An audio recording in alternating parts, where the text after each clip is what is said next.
وذكر فإن الذكرى تنفع المؤمنين. Arguably, this is the most distracted age in human history.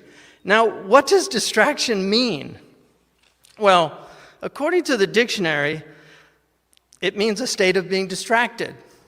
This is what drove people like Derrida crazy. But the second meaning is mental distress or derangement. Mental distress or derangement. Thank you, that helps.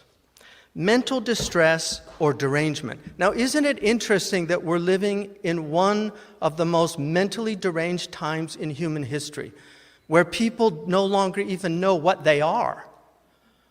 They've forgotten God. They think that this is all meaningless. And they're completely distracted. So what are they distracted from, and who's distracting them? One of the problems with distraction is, if you're looking for it, there's plenty of people that will help you find it. And so there are all these merchants out there that are trying to advert, turn your attention toward. That's what advert means, to turn towards. So an advertisement is to entice you and to get your attention. Now, social media was designed to keep you on it. They don't call it surfing the web for nothing. First of all, a web, what do you do with a web? A spider knows what you do with a web. You capture flies, you liquidate their innards, and then you suck the life out of them, and then there's just a shell lying there on the web. Right? What's a net? Like internet? What's a net for? A net's for catching things. Right? So, now, as somebody who actually surfed in my younger days, one of the really interesting things about surfing is you're just trying to stay on. The wave has you. You're not controlling the wave. The wave is controlling you. You're just trying to stay afloat. And so surfing the web, you're just moving, and it's taking you. So distraction creates mental distress. The third meaning in the dictionary is that which divides attention. The word in English, decide, to decide something, comes from a word which means to cut off. Decidere. Why would decide mean to cut off? Because what you decide cuts off everything else. Once you've made your decision, you're cutting off other things. And you've made your decision. And so, people have to make decisions, like where do you spend your time? What do you give your time to?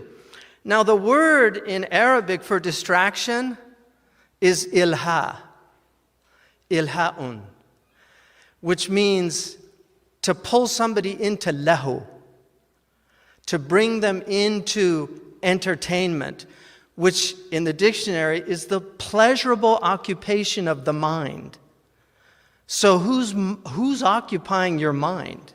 Now, what you give your attention to will determine your reality. What you give your attention to will determine your reality. What does that mean? It means that if you're always watching news about crime, you're going to think that crime is far more prevalent than it actually is, and you will be scared. You'll be walking around thinking, like Chicken Little, that the sky is falling.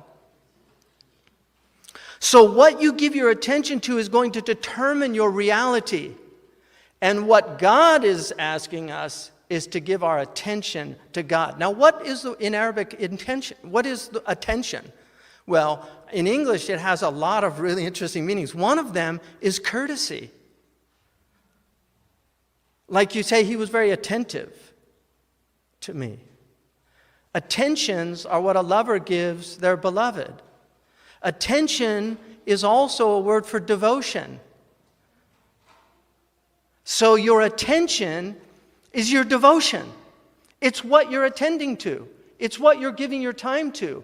So in Arabic, one of the words for it is ihtimam.